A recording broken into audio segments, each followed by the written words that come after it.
بسم الله الرحمن الرحيم الحمد لله رب العالمين وبه نستعين على أمور الدنيا والدين اللهم صل وسلم على سيدنا محمد مهبط الرحمة وكاشف الغمة وعلى آله وصحبه إلى يوم القيامة اللهم صل وسلم على سيدنا محمد نورك الساري ومددك الجاري واجمعنا به في كل أطوارنا وعلى آله وصحبه يا نور اللهم صل وسلم على مفتاح أبواب رحماتك سيدنا محمد وعلى آله وصحبه وأهل محبتك وطاعاتك وتدارك أمته بسريع إغاثاتك أما بعد نوينا التعلم والتعليم والتذكر والتذكير والنفع والانتفاع والإفادة والاستفادة والحث على التمسك بكتاب الله وسنة رسوله والدعاء إلى الهدى والدلالة على الخير ابتغاء وجه الله ومرضاته وقربه سبحانه وتعالى رب اشرح لي صدري ويسر لي أمري واحلل عقدة من لساني يفقه قولي يا فتاح يا عليم يا فتاح يا عليم يا فتاح يا عليم افتح علينا فتوح العارفين وارزقنا فهم النبيين وحفظ المرسلين وإلهام الملائكة المقربين اللهم إنا نسألك العلم اللدنيا والمشرب الصافي الهني وهاب يا غني.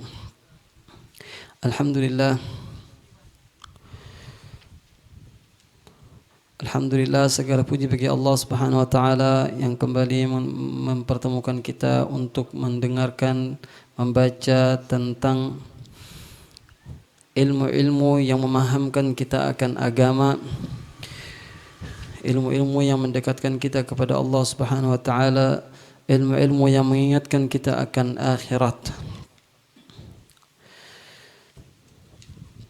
Disebutkan di dalam hadis yang diriwayatkan oleh Sayyidina Abdullah bin Abbas radhiyallahu ta'ala anhu, beliau bertanya kepada Rasulullah sallallahu alaihi wasallam, ya Rasulullah, ayyu julasaina khair? Wahai Rasulullah, teman duduk mana yang baik? Siapa yang baik untuk menjadi teman duduk kita? Rasulullah sallallahu alaihi wasallam menjawab,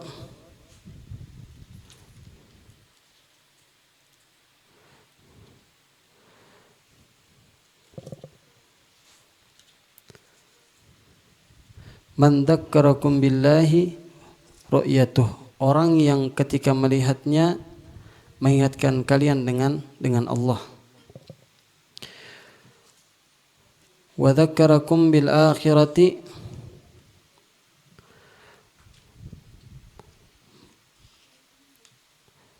ilmu, dan orang yang ilmunya mengingatkan kalian dengan akhirat.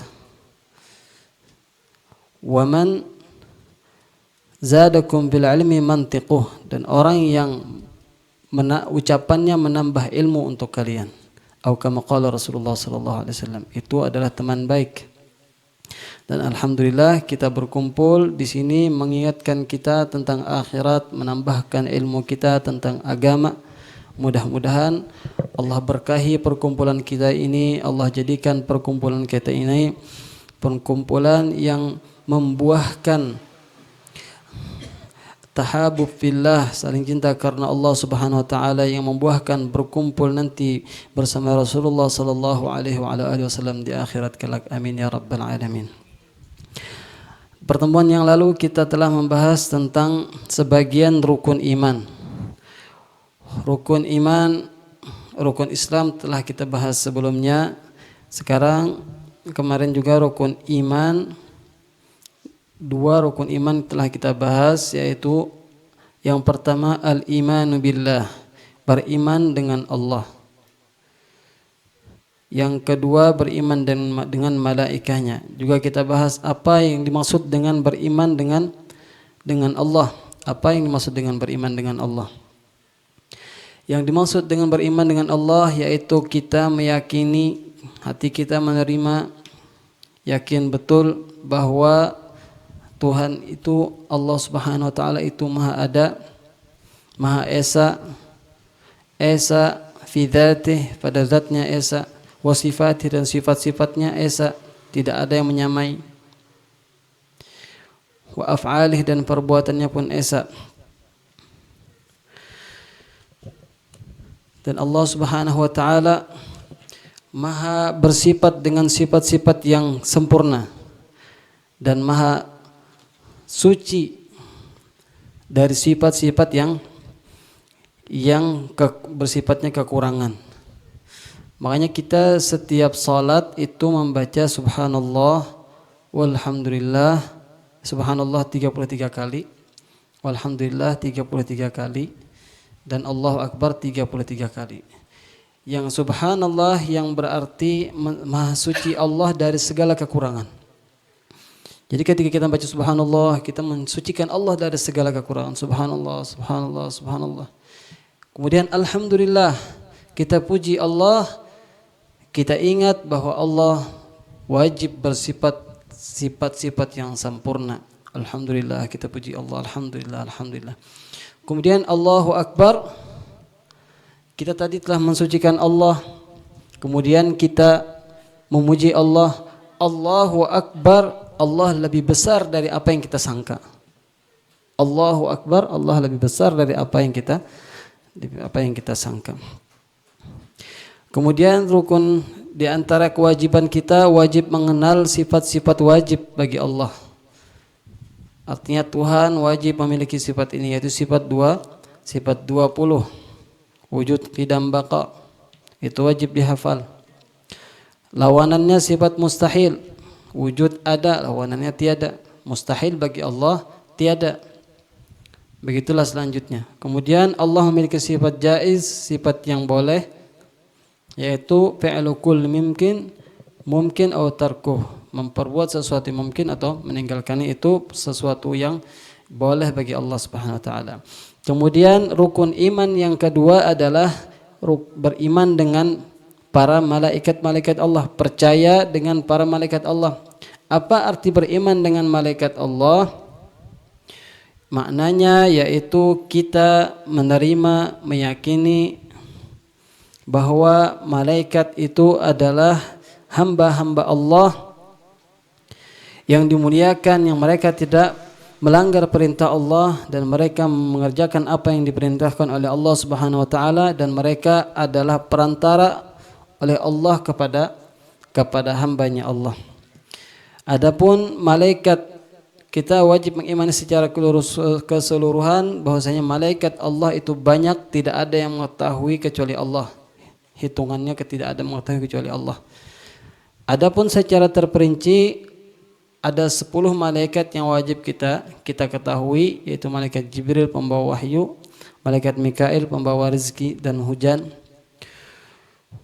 malaikat Israfil nanti akan meniupkan trompet, malaikat Israel pencabut nyawa, malaikat Munkar dan Nakir, mereka yang menanya kita di dalam kubur nanti,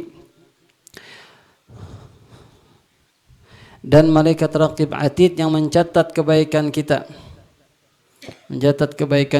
dan kejelekan kita. Jadi semua perbuatan baik kita itu ada catatannya, ada tukang catatnya. Begitu juga perbuatan jelek kita ada yang tukang catatnya. Kemudian Sayyidina Ridwan alaihissalam khazinul jannah, penjaga surga, wa Malik, dan Malik penjaga neraka. Yang ketiga, rukun iman yang ketiga adalah beriman dengan kitab-kitabnya, wa kutubihi, dan dengan kitab-kitabnya Allah. Wajib beriman dengan kitab-kitabnya Allah. Apa yang dimaksud dengan beriman dengan kitab-kitabnya Allah? Yang dimaksud dengan beriman dengan kitab-kitabnya Allah yaitu kita meyakini bahwa kitab-kitab Allah adalah kalamullah al-azali, yaitu perkataan Allah yang sifatnya azali. Azali itu maksudnya tidak ada awalnya, ya, lama. Al-qadim, maha sedia, sebagaimana Allah maha sedia, kalamullah perkataan Allah juga sedia. Al-qaimu bidzatih, al-qaimu bidzatih, yang berdiri di zat Allah, tidak lepas dari zat Allah. Al-munazzahu 'anil harfi was saut, yang suci dari huruf dan suara. Wa anna kullama tadammanathu haqqun wa sidqun, dan kita harus meyakini juga bahwa semua yang dikandung oleh kitab Allah itu benar adanya. Lalu bagaimana cara kita memahami bahwa ada perkataan tanpa suara, tanpa huruf?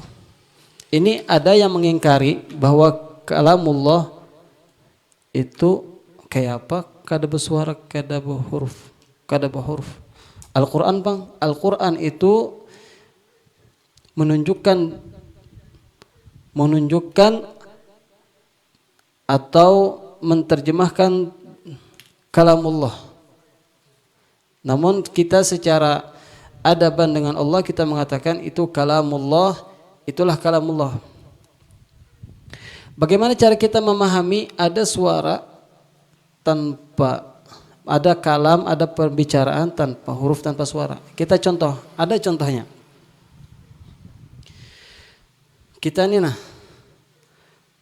hendak makan, misal kita hendak makan, berarti hati kita ada kehendak hendak makan ya lah. Kalau kita orang Banjar itu kita mengungkapkan hendak makan ini lawan bahasa Banjar, ya ada. Aku hendak makan. Tapi orang Bugis misalnya ucapannya lain, bahasa Bugis. Apa bahasa Bugis hendak makan? Mandre.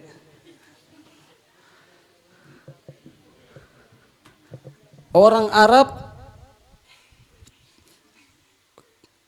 hendak mengungkapkan hendak makan ini bahasanya lain pulang. Orang Inggris bahasa Inggris. Artinya apa? Ada sebuah perkataan di hati seseorang manusia yang bisa diungkapkan dengan berbagai bahasa. Yang di hati kita itu adalah kita mesinnya dalam hati aku hendak makan, itu terjemah perkataan kita sebenarnya. Artinya ucapan yang keluar dari mulut kita itu adalah terjemahnya. Orang Arab menerjemahkan dengan bahasa Arab, orang Indo menerjemahkan dengan bahasa Indonesia, orang Inggris menerjemahkan dengan bahasa Inggris. Artinya ada perkataan di dalam diri seseorang yang tidak ada hurufnya, tidak ada.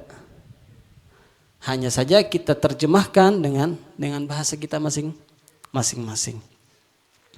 Nah, itu contoh perkataan yang tidak ada la ilaha illallah, tidak ada huruf dan suaranya. Ulama menyebutkan ada 104 kitab-kitab Allah ini. Ada 104. 50 diturunkan kepada Nabi Syith. Nabi Syith ini anak Nabi Adam. Nabi Syith adalah anak Nabi Adam. Itu 50 kitab diturunkan lawan Sidin. Wa 30 ala Idris. 30 diturunkan kepada Nabi Idris. Berapa dah? 80. Wa asyaratun ala Adam. Dan 10 diturunkan kepada Nabi Adam. 90. Wa asyaratun ala Ibrahim, dan 10 diturunkan kepada Nabi Ibrahim.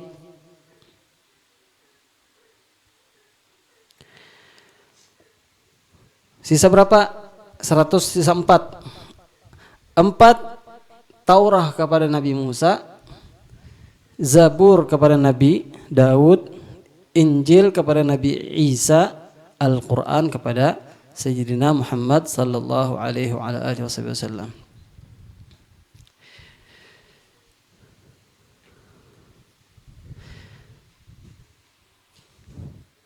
Itu adalah kitab-kitabnya Allah Subhanahu wa ta'ala yang diturunkan kepada makhluknya.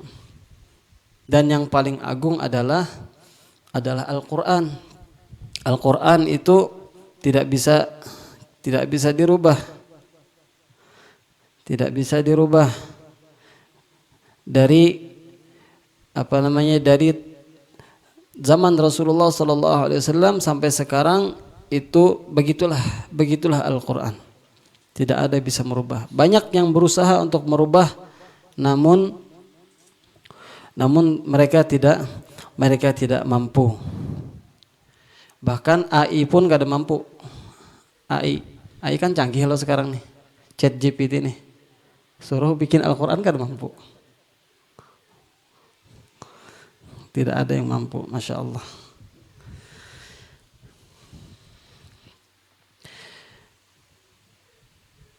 Itulah iman kepada kitab-kitabnya Allah, yaitu kita percaya, kita yakin bahwa kitab-kitab Allah, Al-Quran dan lain sebagainya itu adalah kalamullah al-azali, al-qadim, al-qaim bidzatih, al-munazzah anil harfi was saut, wa anna kullama tadammanatuhu haqqun wa sidq.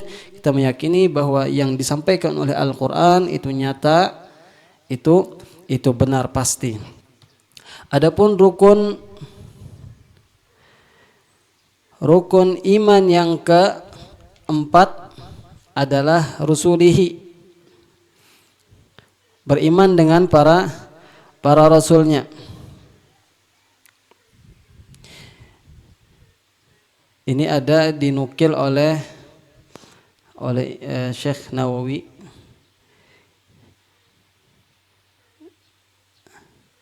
Syekh Nawawi menukil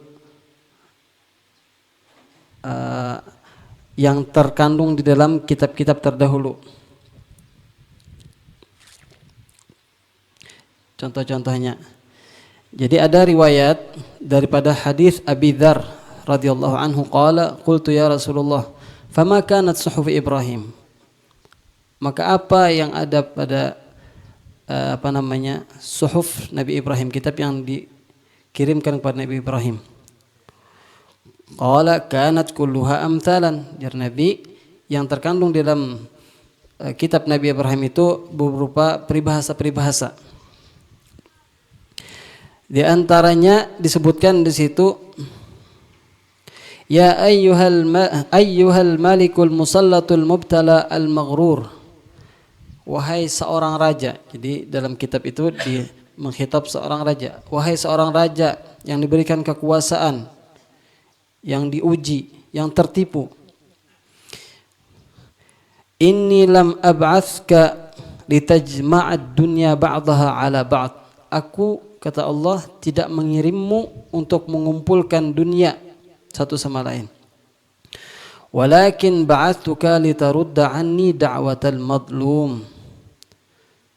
Tetapi aku mengutusmu untuk mengembalikan daripadaku doa orang yang terzalimi. Fa inni la arudduha walau kanat min fami kafir. Sungguh aku tidak menolak doa orang yang terzalimi. Jadi bahayalah kita menzalimi orang lain, itu bahaya, doanya tuh kabul. Walau kanat min fami kafir, meskipun yang berdoa tadi orang kafir, selama dia terzalimi, doanya akan terkabulkan. Wih, bahaya benar. Tapi ini kesempatan bagi kita ketika kita terzalimi, kita berdoa yang baik-baik. Kita terzalimi lah, jangan sampai mendoakan orang lain itu yang kada baik. Kita mendoakan mudah-mudahan anakku jadi penghafal Quran semuanya modelnya gitu. Ada yang menzalimi, misalnya ada yang buang sampah sembarangan di rumah kita tanpa izin, kan kita terzalimi lah. Langsung kita berdoa, ya Allah, mudah-mudahan ini pembuka rezeki kami. Mudah-mudahan anak ulun jadi penghafal Al-Quran semuanya. Gitu. Itu di antara yang disebutkan dalam suhuf Nabi Ibrahim. Suhuf Nabi Musa ada juga semuanya suatu ibarat-ibarat.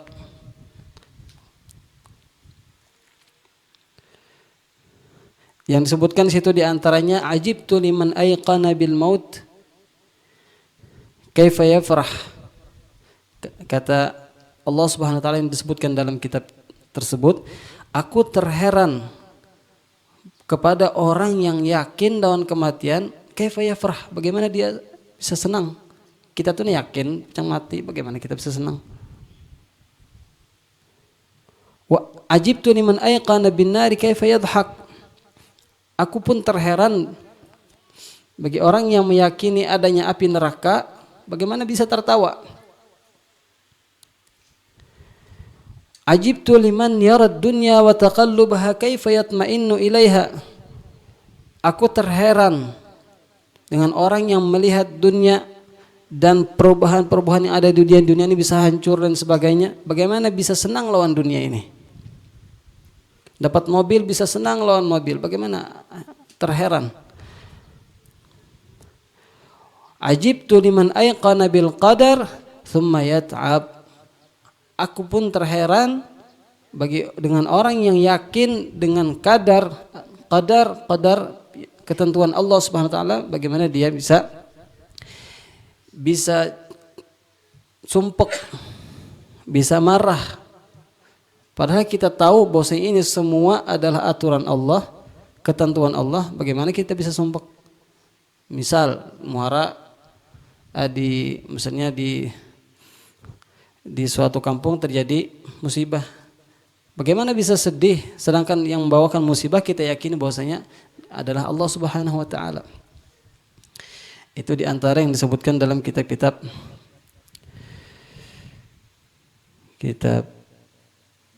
Nabi terdahulu. Tentunya yang menukil, yang menyampaikan ini adalah Nabi Muhammad SAW. Namun yang lain ya mungkin kita bisa meragukan, tapi yang menyampaikan adalah Nabi Muhammad SAW. Kemudian rukun iman yang selanjutnya adalah beriman dengan para rasul. Siapa itu rasul? Rasul adalah utusan Allah, yaitu humul anbiya alladzina umiru bitablighi ma auhallahu bihi ilaihim. Mereka adalah para nabi yang diperintahkan untuk menyampaikan apa yang Allah Ta'ala wahyukan kepada mereka. Kalau nabi, maksudnya bertetal nabi tapi bukan rasul, itu diwahyukan tapi kadang disuruh menyampaikan. Atau mungkin ke kerabatnya aja, kadang menyampaikan ke umat. Tapi kalau rasul, nabi plus rasul itu diwahyukan dan menyampaikan, disuruh untuk menyampaikan. Apa makna beriman dengan para rasul? Beriman dengan para rasul maknanya adalah Allah Subhanahu wa taala, kita meyakini bahwasanya Allah Subhanahu wa taala mengutus mereka kepada makhluk untuk memberikan hidayah kepada mereka dan membantu mereka untuk menyempurnakan kehidupan mereka dan membantu mereka untuk bisa benar dalam jalan akhirat, bisa masuk surga. Dan Allah Ta'ala tolong mereka dengan mu'jizat ad-dalati ala sidqihim. Mu'jizat yang dengan mu'jizat tadi mereka bisa membuktikan akan kebenaran mereka. Dan di antara makna beriman dengan para rasul juga kita meyakini bahwasanya mereka menyampaikan risalah dari Allah Subhanahu wa taala dan mereka menerangkan apa yang Allah Ta'ala perintah kepada mereka, dibayanihi dengan menerangkannya untuk orang-orang yang mukallaf. Dan di antara makna iman juga kita wajib menghormati mereka semuanya tanpa membeda-bedakan.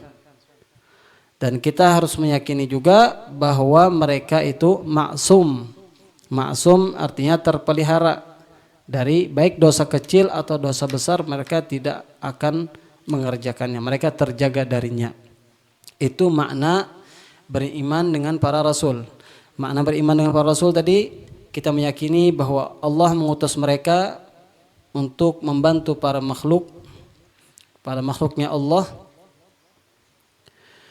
Ada orang kafir mengatakan, kenapa Allah kadang mengutus malaikat saja? Kalau Allah mengutus malaikat, bagaimana kita melihatnya? Sedangkan kita ini manusia, kadang kamu melihat malaikat. Maka kita memerlukan orang-orang yang utusan-utusan Allah yang kawa kita dengar ucapannya, kawa kita lihat orangnya, kawa kita tiru perbuatannya. Amun yang dikirim Allah itu malaikat, kita kada kawa melihatnya. Itu makna beriman dengan para rasul, yaitu juga kita beriman meyakini bahwasanya mereka para rasul itu terlepas dari dosa, kesalahan yang kecil atau maupun yang besar. Adapun bilangan para rasul itu ada disebutkan oleh sebagian ulama, bilangan para rasul itu ada 313. Wakila ada yang mengatakan 315.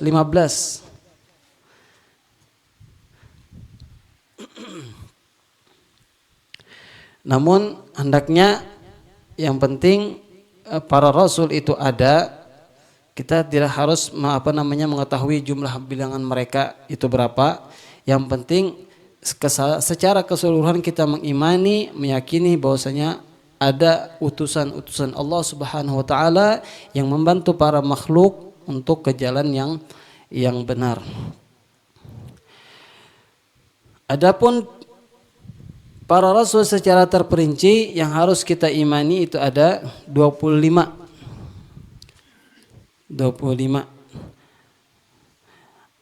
Yaitu Nabi Adam, Nabi Idris, Nabi Nuh, Nabi Hud, Nabi Saleh, Nabi Ibrahim, Nabi Lut, Nabi Ismail, Nabi Ishaq, Nabi Yaqub, Nabi Yusuf, Nabi Ayyub, Nabi Shu'aib, Nabi Musa, Nabi Harun, Nabi Ilyasa, Nabi Daud, Nabi Sulaiman, Nabi Ilyas, Nabi Yunus, Nabi Zakaria, Nabi Yahya, Nabi Uzair, Nabi Isa, dan Nabi Muhammad sallallahu alaihi wasallam. Adapun Nabi Dzulkifli, ada yang mengatakan Nabi Dzulkifli itu sama dengan Nabi Ilyas, maksudnya beliau itu juga orangnya. Ada yang mengatakan Nabi Dzulkifli itu ya Nabi Zakaria. Ada yang mengatakan yang lain. Ada yang menambahi jadi 26. Di sini yang kita hafal itu Nabi Uzair. Nabi Uzair itu kita lagi halus kada menghafal itu. Cuma di sini disebutkan Nabi Uzair.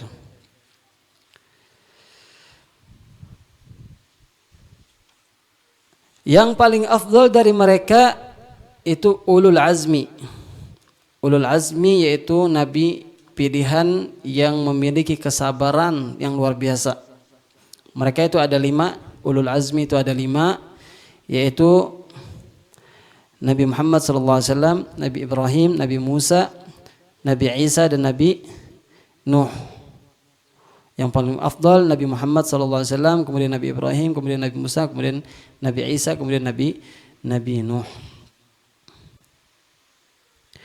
Dan kita sebagai mukallaf wajib mengetahui hak para rasul, yaitu sifat-sifat yang wajib mereka miliki dan sifat-sifat yang mustahil terjadi pada mereka, dan sifat-sifat yang harus, yang bisa terjadi pada mereka, yang boleh terjadi pada mereka. Sifat yang wajib bagi rasul itu ada 4. Mungkin semua sudah hafal ini: sidik, amanah, tabligh, fatanah. Sidik artinya jujur. Nabi, rasul itu harus jujur. Kalau jujur kayak apa menyampaikan. Amanah, harus amanah. Karena beliau menyandang amanah dari Allah Subhanahu wa taala untuk disampaikan kepada para makhluknya. Wa tabligh, dan menyampaikan. Amunnya rasul berdiam kayak apa sampai wadah kita. Wa fatanah, dan pintar, harus cerdas. Rasul itu harus cerdas karena menghadapi umat. Umat ini macam-macam. Ketika ada yang ingkar, ada yang mengajak debat, Nabi harus mampu melawan itu semua. Adapun sifat mustahil bagi Rasul itu 4 lawanannya tadi. Jujur, sidik, lawanannya bohong. Mustahil terjadi sifat bohong pada Nabi, pada Rasul. Yang kedua adalah khianah. Khianah atau kitman. Kitman itu menyembunyikan. Lawanannya tabligh. Tabligh, Rasul wajib menyampaikan. Lawanan yang menyampaikan menyembunyikan. Kadang menyampaikan itu. Menyembunyikan itu mustahil terjadi pada Rasul. Wal khianah, sifat khianah.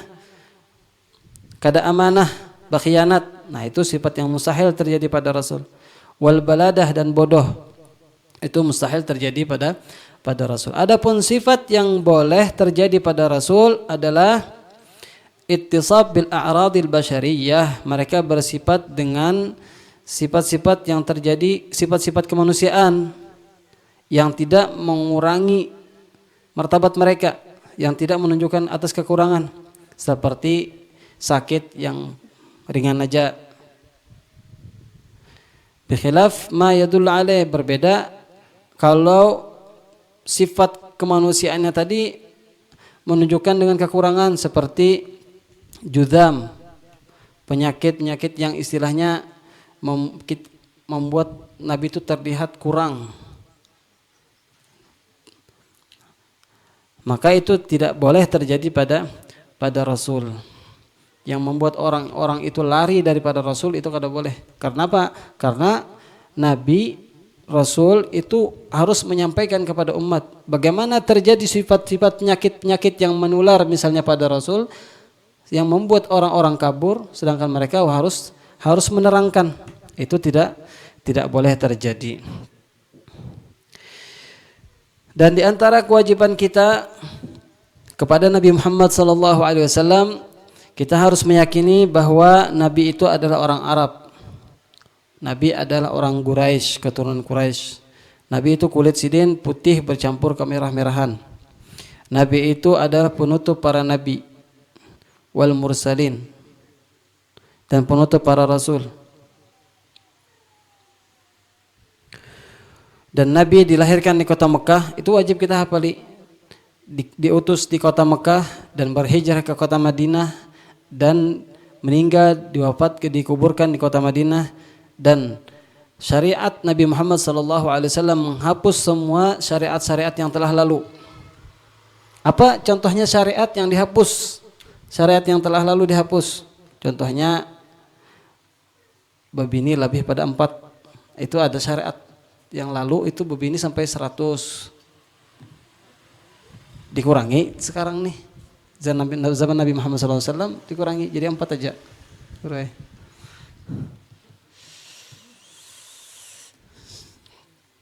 Jadi syariat terdahulu lebih dahsyat lah. La ilaha illallah. Tentunya banyak keutamaan yang didapatkan oleh umat Nabi Muhammad SAW yang dulu mereka tidak didapatkan oleh para umat yang lalu. Dan di antara yang harus kita ketahui juga nasab Nabi Muhammad SAW, yaitu Nabi Muhammad bin Abdullah bin Abdul Muttalib bin Hashim bin Abdi Manaf bin Qusay bin Kilab bin Murrah bin Ka'ab bin Lu'ay bin Ghalib bin Fihr bin Malik bin Nadar bin Kinanah bin Khuzaimah bin Mudrikah bin Ilyas bin Mudar bin Nizar bin Ma'ad bin Adnan. Itu jalur dari segi ayah. Kalau dari lewat mama, wa ummuhu Aminah bintu Wahab bin Abdi Manaf bin Zuhrah bin Kilab. Aminah anak Wahab, anak Abdi Manaf, anak Zuhrah bin Kilab. Dan lahir Rasulullah SAW itu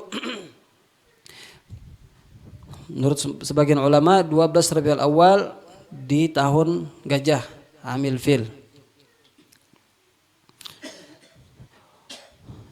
Tahun gajah, kalau kita membaca surat Al-Fil, alam tara kaifa fa'ala rabbuka bi ashabil fil, kalau kita membaca itu kita ingat Nabi lahir pada tahun itu. Jadi sebenarnya Al-Quran itu kalau kita selidiki itu menyampaikan sejarah Nabi Muhammad SAW. Seperti tadi surah Al-Fil tentang lahir Rasulullah, surah Al-Kautsar tentang ketika ada yang menghina Rasulullah, Allah Ta'ala yang balas.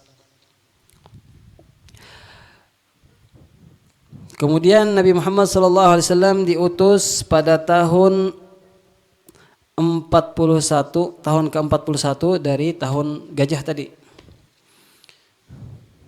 Setelah Rasulullah SAW sempurna umur beliau berapa? 40 tahun. Dan hijrah beliau pada tahun 13 setelah bi'tsah yang ke-13 itu tahun ke-13 Nabi Muhammad SAW berhijrah ke kota Madinah. Dan Nabi Muhammad sallallahu alaihi wasallam diwafatkan fi Rabiul Awal min sanatil 10 min al-hijrah. Setelah hijrah 10 tahun Rasulullah sallallahu alaihi wasallam wafat di bulan Rabiul Awal. Pada umur beliau berapa? 63 tahun. Dan diwafatkan ayah Nabi Muhammad SAW, beliau dalam keadaan kandungan ibu beliau, yaitu umur beliau dalam kandungan umur 2 bulan ayah beliau meninggal. Jadi orang-orang yang yatim, di samping mereka bersedih karena kedada kuitan, mereka senang. Kenapa? Karena sama lawan Rasulullah, sama lawan Rasulullah yatim, dia pun yatim. Wa tuwfiyat ummuhu wa huwa fi sadisa min umrih, dan ibu beliau meninggal Rasulullah dalam keadaan umur berapa? 6 tahun. Lalu dijaga oleh kakek beliau, dijamin oleh kakek beliau yaitu Abdul Muttalib, dan kakek beliau meninggal umur Rasulullah waktu itu 8 tahun. Setelah itu dihargo oleh paman beliau yaitu Abu Talib. Dan istri-istri Rasulullah yang digauli beliau itu ada 11. 2 meninggal sebelum beliau yaitu Sayyidina Khadijah binti Khuwailid radhiyallahu anha dan Zainab bintu Khuzaimah radhiyallahu anha. 6 meninggal setelah Rasulullah meninggal. Wahunna, mereka adalah Aisyah wa Saudah wa Hafsah wa Maimunah wa Ummu Habibah wa ismuha Ramlah. Ummu Habibah nama beliau Ramlah. Dan Zainab bintu Jahsh dan Ummu Salamah dan Juwairiyah dan Safiyah. Wa sarariyuhu, dan budak beliau itu ada 4, diantaranya Mariyatul Qibtiyah. Walahum minal walad 7. Ada yang, ini kan istri Rasulullah banyak. Ada yang mengatakan berarti Rasulullah suka bebinian. Bukankah itu? Kalau Rasulullah suka bebinian, yang anum semuaan kesini kawini. Iyalah, kalau suka bebinian. Tapi buktinya yang beliau kawini adalah banyakan yang janda. Dan ini membuktikan Rasulullah itu perkasa. Ya kan? Mampu menghadapi 11 atau lebih dari 4.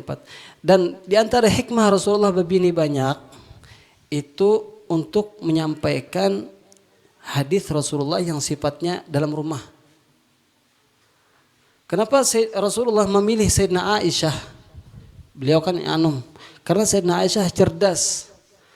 Ribuan hadis Nabi Muhammad SAW yang diriwayatkan oleh Sayyidina Aisyah. Andai Sayyidina Rasulullah tidak mengawin Sayyidina Aisyah, itu ribuan hadis tidak tersampaikan kepada kita.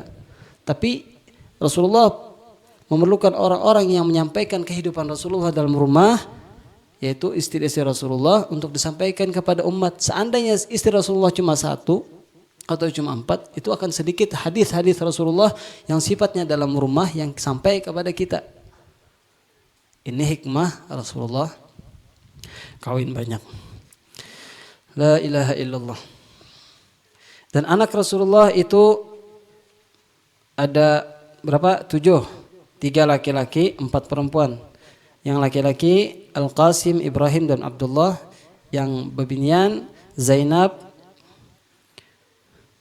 yang dikawini oleh Abul As bin Rabi' dan Ruqayyah, yang dikawini oleh Utsman bin Affan, dan Ummu Kulthum juga dikawini oleh Utsman bin Affan. Sayyidina Utsman bin Affan itu dapat 2 putri Rasulullah, makanya dikatakan Din Nurain, pemilik 2 cahaya, karena beliau mengawini 2 anak Rasulullah. Setelah meninggal 1, bisa dikawin lagi yang satunya. Wa Fatimah, dan terakhir adalah Sayyidah Fatimah yang dikawini oleh Sayyidina Ali bin Abi Thalib radhiyallahu anhum ajma'in.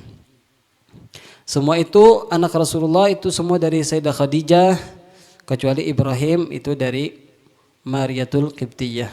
Adapun paman Nabi ada 11, di antaranya Sayyidina Hamzah bin Abi Thalib bin Abdul Muttalib, Sayyidina Abbas bin Abdul Muttalib dan Abu Talib. bin Abdul Muttalib. Adapun acil sidin dari tiba abah dan sana abah sidin itu ada 6, di antaranya adalah Safiyah Ummu Zubair Safiyah naran sidin. Itu acil Nabi tiba ke abah dan sana abah.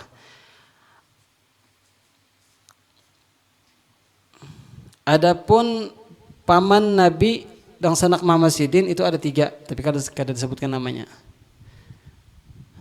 Nah, acil Sidin ada 1. Acil dan sanak mama ada seikung.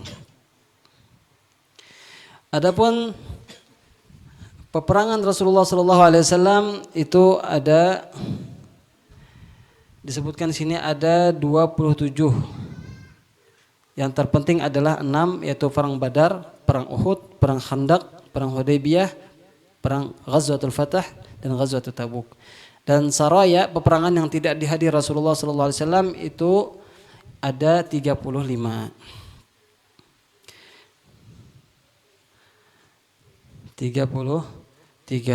Itu hal-hal yang wajib kita ketahui tentang yang berkaitan dengan Nabi Muhammad SAW dan para rasul.